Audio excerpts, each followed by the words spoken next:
It's really hard to shut your life off, but you have to do that if you go to one of these events.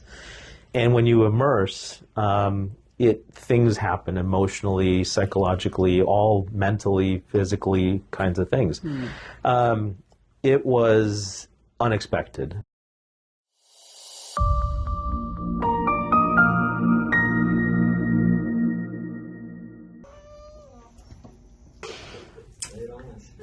Hello, today I am with Dr. Hemal Patel. Very nice to be with you. Nice to be with you, yeah. Yeah, then you are professor and vice chair research, Department of Anesthesiology in UCSD. Yep. And you've been here since 2002. Yeah, long time. Wow, wonderful. Not the same office, but on campus, yeah. Okay. Then you start doing some exhaustive research for Dr. Joe Dispenza and on the scientific team, but you met him in 2019. Mm-hmm. What was the appealing, and what was the purpose that you started to meet with Dr. Joe Dispenza and wanted to do research with him? Yeah. So I, like most people, right, I hadn't heard of Joe. I wasn't in that meditation sphere, so he was outside of my window. But I shared an office with a pain anesthesiologist, an MD, PhD, Toby Moeller-Bertram. And so we sat in an office over there for 10 years. And so the idea was me as a PhD, him as an MD, PhD, we would start working together by having to live in an office together. We became really good friends, but we never collaborated. And so Toby left the university and started a private practice in Palm Desert area, and was focused on integrative ways to manage pain in individuals. And so when the opioid crisis hit, they started thinking about pain in a uniquely different way, that you can't prescribe it away, that there are other things that we need to do to manage patients. One of the practitioners in his clinic was a Joe Dispenza person, and they started experimenting with those types of meditative practices. They saw some benefits. He went to a week-long event, and he was blown away. And so he went to Joe and said, we need to study this. And Joe said, I know. And Toby's like, I know a guy. And so even though we never worked together on campus, he remembered all the things that we do in my lab. And so we started this interaction. And so he came to me and said, hey, I have this person that we've been interested in looking at. Let's design some studies around this. And of course, me as a scientist who's got 20 things up in the air doing stuff, the first question for a scientist is, where's the money going to come from, right? And so there was a donor who was willing to put some money in to answer this question of what happens when someone goes into a deep meditative state. Small study that we ran right before the pandemic in February of 2020. About 28, 30 people involved in that study. But we started to get some interesting insights into what happens at a week-long event at Joe. I had not met Joe, like I said, before then, knew nothing about him. We met, the first time I met him in person was at that event in Indian Wells. And he had asked me to come and just see the event. And I said I can spare maybe 2 hours of my time to. So I drove up there, spent the night there. We had a glass of wine, which a lot of things happen over a glass of wine. Started talking about lots of ideas and things, and we ran the first study. And then in March, the world shut down. We finally started looking at some of the data around this, and it was amazing results between the beginning of a retreat and the end of the retreat. And so I was intrigued as a scientist, right? We weren't expecting this dramatic change. And one of my previous mentors said, if you need statistics to see a result, you should probably find something else to spend your life on. And with Joe's data, we did not need statistics. It was a night and day difference, right? And so this is something you could spend a career trying to figure out because it's such a dynamic difference. So that's where it all started. Yeah, wow, amazing. Life make things happening. Eh? It does, yeah. Yeah. Yeah, Dr. Toby is part of the scientific team too, He is, yeah. Which is, you all work together still, Yeah. Then since you start many studies, especially after the pandemic, but before we get there, you did a week-long retreat, and you shared one time that your first even was like a transformative effect on you. You cried a lot. Yeah. You had pain in your back, and what was it exactly that you experienced? Yeah, so I went in not thinking much of the experience. You know, you're asked to watch a lot of videos and stuff, and hopefully Joe doesn't see this. I don't know how many of the videos I watched before the event. I think I'm always working on something before I go somewhere, right? And so it was a very busy 2 weeks before the event. But I knew when I got there I was going to immerse myself into that experience. I'd meditated in college, right? I grew up as a Hindu, and so this was part of the culture, but never something I've explored.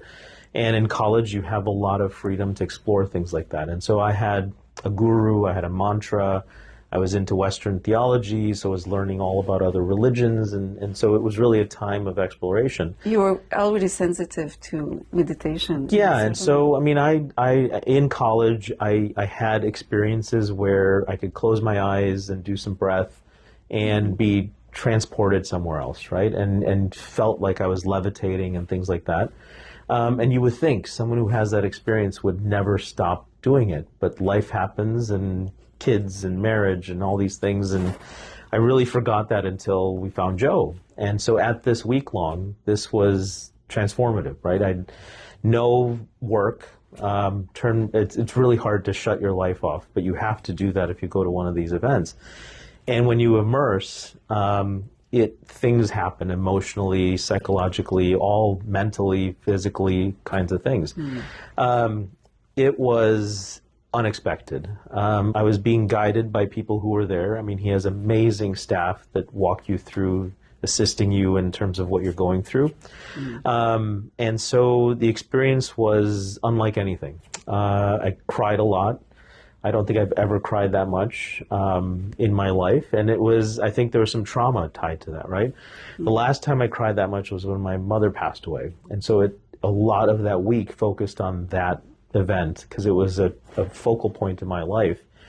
And getting over that or resolving it in some way was, I think, a key to what I experienced at that event. I should have tested myself. I didn't do any pre or post blood collection, but I imagine that I was very different in 7 days. And this is something we've been talking about. Joe and I have these conversations, and Toby as well, is how can something in 7 days change who and what you are? And this is really where the research is focused on, is going through that experience myself. I still have some doubts and things about what's happening, but I know something is happening, right? And we're trying to figure out what that is. Yeah. No, it's true, because the first time me too, I attended to a week long, I cried a lot too. Yeah. And it's like, you cannot explain it really. It's like something burning in yourself, and it's like you're touching the source of the divine energy. And it won't stop, right? And you don't know how to make it control it. And that's, I think, one of these elements of when you're completely outside of yourself, but within yourself, and you have this moment of it, it's like bliss, right? You have this uncontrollable thing that is everything all at once. Yeah, yeah. It's like umami for emotions, right? I mean, the taste feeling, but in a mental state kind of thing. Yeah. Then I remember also you told me something when we met the first time in Nashville, because I was really concerned about, how the scientific world are attracted by that still, And you said, just tell them to come, because once you experience, your vision of it is like shifting. Right. Even if your experience is slightly different, you feel that there is really deeply something extraordinary that is coming from that experience. Yeah, I think scientists have a construct, I think, in their mind that there is this really large void between reason and faith, right? I remember this back when I was a young scientist. We'd submitted a paper and we got a thing back, and I'd used the word "I believe" in one of the responses to a reviewer. And the response back from that reviewer is, "I'm pretty sure science is not religion." And just went off on this diatribe about how this was the wrong word to use. And I'd not consciously thought of the word believe as being a faith-driven thing, but this idea. And so for me as a scientist, I've always been in this realm of faith and reason, right? And so this is something that I think scientists struggle with. I think there have been surveys done where they've looked at the top scientists in the world, and they asked how many of them have a religious background, how many don't. And 9 out of 10 do not have a religious background that they believe in. And for me, to do science without that background just seems like there's something wrong, right? And we tend to always focus on that 90%. I think the bigger question in science is, what are those 10% of scientists who believe in the existence of a larger entity thinking, right? Yeah. What is going on in their minds that has that structure? So. Yeah, actually, I share your thought because, if you think Einstein was a true believer also, wow, that's so profound. Wow, what you are explaining. It's really putting place together and why the reason you are involved now with Dr. Joe Dispenza researchers. Then let's talk about it. And you start in February 2020, the researchers, and now there is many exhaustive study you published also with, Dr. Toubé, Dr. Hamilton, Poirier, and all the others, But if we go through some of them, you heard the pair study that was very quite interesting about, a young person and an older person. You have the twin study. You have the quantum study. I think this one, you really, touch something very special in terms of the gut and brain axis. Yeah, so the studies have evolved quite a bit over time, right? And so quantum, I think, is the prototype of how all our studies are modeled now in terms of the data collection. The ideas and concepts are different in each study, but the nuts and bolts of what's collected is really based on quantum. And quantum was born out of necessity. And so we would, when we go to these events and we'd solicit people, and they're big events, right, 2,000 people, we would have hundreds, 600, 700, 800 people sometimes volunteer to be in a study, and we would pick 30, 40, at most 50 people at an event. Those people felt like they were the most amazing people in the world, right? They were involved in this groundbreaking kind of research. The others were very upset that they didn't get picked for a study, and they would come up to me and say, what do I need to do? This is the third time I've applied, and I haven't, and everything is done randomly, and so people get randomly chosen for the study. So quantum came out of my brain as a thought of how do we include as many people as want to get included? And so it's this quest to analyze 1,000 humans meditating is what quantum breaks down into. And so we launched this in Marco Island in 2022, and it was anyone who wanted to be in a study would be involved in the study. They wore a device on their wrist to measure all kinds of biometric information. They gave us a cheek scrape for epigenetics, a microbiome sample for microbiome changes before and after, and then lots of surveys that they did. And we followed them long term. Huge drop off after the event ends because it's hard to keep track of people and then to respond back. And then later that year, we evolved quantum to the next level. So in addition to those 4 things, we started collecting way more information, right? So we had blood collections, we had urine collections, we had tear collections. Since everyone cries at these events, we thought this would be a way to get even more data. And then we started adding in components of voice and language and other things as well.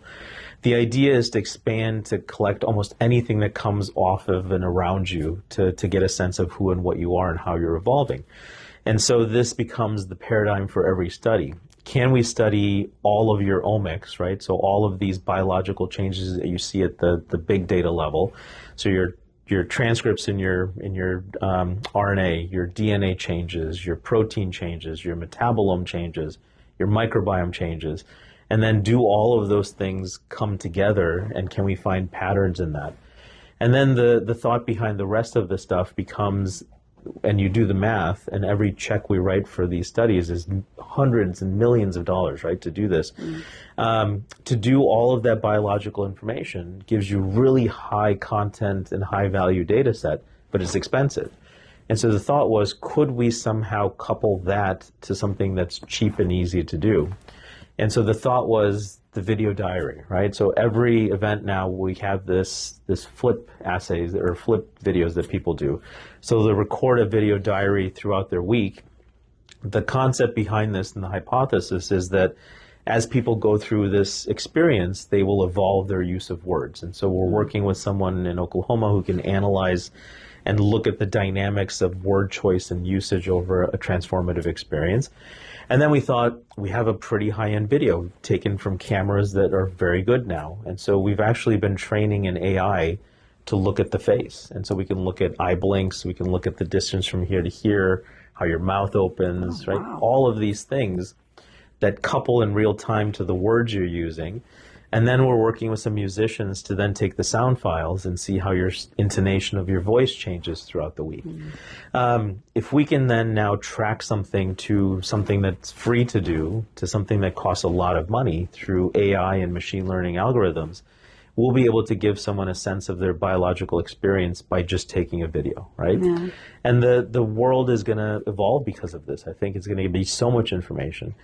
The other expected, but really sort of a second thought that now becomes a primary thought for us with quantum is by capturing this many people in one sitting, we now can look at 60 diseases at one time, right? And so if you imagine a drug study will spend billions of dollars to develop something that goes to market, and they study one disease, one target.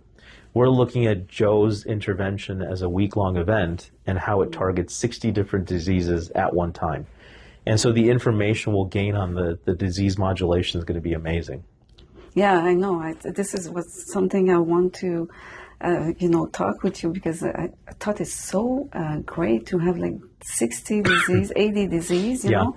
And when you talk about the result, there is a high effectiveness for people that has pain and also anxiety, PTSD. Yeah. But, you go also into neurodegenerative disease and, how the bowel system and problem, inflammatory, obesity and diabetes. And it's like, wow. Yeah. And I mean, it is really the human condition that shows up at a Joe Dispenza event, right? We have everyone captured in every disease process. When we look through the quantum database, you do see, I think, where society is headed, right? The highest incidence we see is mental health issues. Anxiety, depression, PTSD represented by almost 50% of the quantum participants. So it's big. And I would argue that that's probably what we see in the real world as well. Probably at that level, 1 in every 2 people has some issue with mental health, whether it's chronic or more cyclic, but it's, I think everyone's dealing with this now in some way. And then by looking at this now, how do you see meditation as a potential for treatment for people that are dealing with mental health disease? Yeah, I think it's twofold. I think the first is to convince those skeptical scientists, right? That are sitting in their offices denouncing all of this as a non-starter kind of thing, that it's just epiphenomenon, that it's all being sort of, made up and coerced in a certain kind of way. And so we've really applied agnostic approaches to how we do things. And so it's blinded, it's randomized, it has all of the elements that you would use to run real clinical studies. And we're applying really high-end techniques like AI and machine learning to put all the data sets together. What we hope is that we'll get a better map of what these diseases are and how meditation evolves them, to then give people a way to go through that process either at a faster rate or at a more profound rate, right? That they convert to a non-disease state and they stay in that level for a longer period of time. Yeah, and actually, one of the things you talk about is, besides attending to a week-long or other kind of retreat of Dr. Joe Dispenza, you want the people that when they return in their stressful, normal life, to have a kind of protocol, like how many hours of meditation they will do per week, to have like a kind of routine, that they can stay in the same level of frequency and have their symptoms reduced and controlled. Yeah, we're looking at that, right? Right now, the focus has only been on the week-long retreats and then before and after the week-long retreat ends. And we're starting to collect more and more data after people go back. But this is the problem. You go back, right? You're not in a setting where you can check out from the rest of life. And I think the skill that people learn is how to be in that state even though you're surrounded by stress. And I think there's a dosing effect, that it lasts for a certain amount of time and then you have to go back and relearn the things you've forgotten because the world beats it out of you kind of in a way, right? And so we're trying to figure out the longevity of the process. And it's like any drug, right, that you take. If you stop taking it, or if you change the variability, you're going to lose the efficacy. I think that it's just a state of mind, like when you decide that you see the benefit and the evidence is there, you know, that you just decide by yourself, okay, I have to put this on my daily basic as eating or doing some sport or something like that, you know. But do you think in the near future we can see that there will be a merging of, let's say, people, let's take somebody in depression, for example, that can have some medication, regular medication, meditation, you know, like to do like a holistic approach to help the person? I think so. A lot of our research focuses on that, right? I think when you go in environments like this or in environments where we're sitting today, it's one or the other thinking, right? That it's either the Western approach or it's the alternative approach. And I think that's the wrong way to look at it. I think the way to really change who and what we are is to combine those two things together. And so in a lot of the experiments we're doing, we're combining Western approaches to the alternative approaches. Can we see something in the alternative biology that then indicates something that could be added on? A couple examples, right? So when we did the COVID paper, we discovered a unique protein that was upregulated in meditators. It turns out there's companies already thinking about that protein as a target for COVID disease. And so it shows that internal biology that someone creates with their mind has a sense in Western sort of thoughts of targets and disease and how to mitigate disease. The other aspect that we're looking at, I think this is a big space for alternative approaches, and I think a lot of patients are thinking about this who have cancer diagnoses, right? They know that there are new drugs that can be managing cancer in unique ways, but I think a lot of people find alternative approaches towards the end of their cancer progression, and maybe it's too late. Maybe you need to do it earlier on. One of the things we're starting to see is, can you use meditation and add on Western chemotherapeutic agents, radiation, other things, and to a lesser level, right, which allows you to live a more sort of less toxic life in terms of side effects and things like that. But can you get the two of them to work synergistically to get an augmented effect? And I think that's an unanswered question right now. Actually, I truly believe in that, you know, like I think the collaboration between different, you know, therapists, which is from the conventional, you know, approaches and the integrative, holistic, whatever you use the name, you know, it can be very beneficial for the patient, and meditation on a daily basis. And we've talked about, Joe and I have talked about this quite a bit, is there's a biology of miracles, right, that we've ignored forever. It's a time that we need to logically look at all these data and say there is something we need to be done for the healthcare system and to offer to patients, because patients are demanding that. Right. No, and I think, I mean, if you buy into a lot of the biology, there's an environment that's created by disease, right? And so cancer is one of these things that creates an environment. It sucks the energy out of that system, and it needs to, because of the physiology of what cancer is, right? It's an uncontrolled growth. And when you're growing out of control, you have to feed it. You have to feed it resources and other things, and they're being sucked away from everything else. And so if the mind can somehow recalibrate that, I think it puts that disease into some dormancy that then Western therapies and other things will have a much better effect.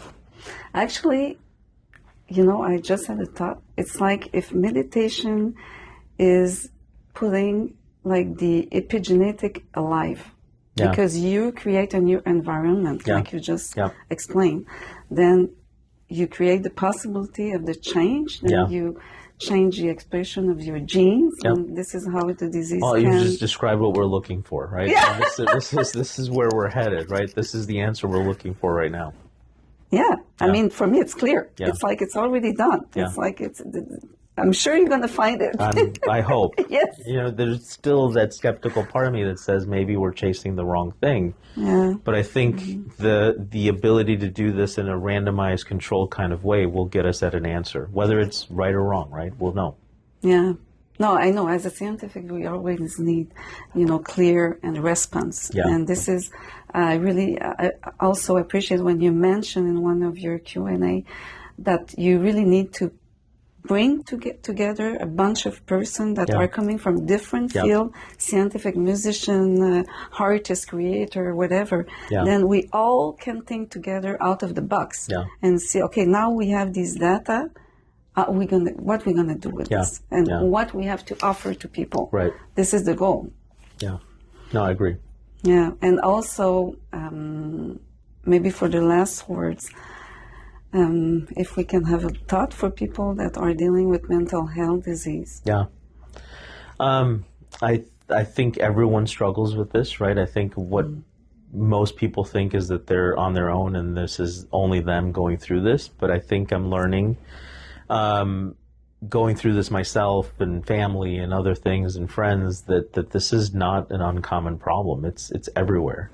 And once you realize this, I think the question then becomes, how do you resolve? And I think one of the things that's a key trigger for this is being alone, right? This is one of the things we're looking at in Joe's events and the week long. And what you mentioned, the pair study, which we're super excited about, it shows that the human is meant to connect, right? And where you see the most longevity on this planet in these blue zones are people where they're connected to a larger social network of friends and families and multi-generational kinds of things. Community is very important. And I think this is what creates resiliency in the mind and the body. And I think this would be the thing to sort of really stress, is that I think we've become more and more of an isolated community where we tend to sit in and I suffer from this as well, right? I like to be quiet by myself, not around everyone, and just be in my own space and world. But the longer you're in that space, the worse I think your mind gets, and I think we're craving this connection. And our body is meant to be connected. I mean, if we look at this, there's scales of this everywhere. Your brain doesn't sit separate from your heart. They're connected to each other, right? And so I think in the same way, social connectedness, I think, is a key feature of this. And so it's to evolve a community that doesn't see mental health as a problem, but as a challenge that we can sort of approach in this unique kind of way of connectedness. Yeah, that's so true. I know you are working on designing other type of studies, and there is a lot of things that will coming. Well, I mean, as a pharmacist, I was just thinking, you being a pharmacist, I trained in pharmacology and toxicology. So my mind is constantly turning about how do we understand pharmacology from this perspective. And everything that we take exogenously, our body has the natural ability to produce to some extent, right? Or we can replenish it with living material that is not toxic in a pill form kind of thing. And so one of the big sort of open-ended projects we have in the lab is how do we come up with a way to look at scale what's happening pharmacologically in the body when someone goes into a deep meditative state. Yeah. And you mentioned that there's a huge pain effect that we see. And so endogenous opioids are up, which would predict that. People feel happier at the end of the retreat. So social hormones like dopamine, serotonin, oxytocin, all melatonin, all of these things are up as well. I think you're going to have hundreds of other pharmacological molecules that get elevated and uniquely modified in individuals. And that's sort of a pet project of mine to figure out how we can look at all of these in some way. Yeah. And also, with the kaleidoscope, with the molecule of the mystic, I can see one of these days is going to be like a wave treatment. People are going to be like just sitting, looking at the kaleidoscope with the molecule, and they receive the information of the molecule. Yeah. Not necessary to ingest it, just by looking and frequency and sound and all of that comes out of that. I'm sure it's going to come. Yeah. That was so interesting. That was good. Dr. Hemal, it was a pleasant discussing with you. Yep. And I hope it's going to be another time for that. No, we'll do it again soon. Yeah, that was great. All right.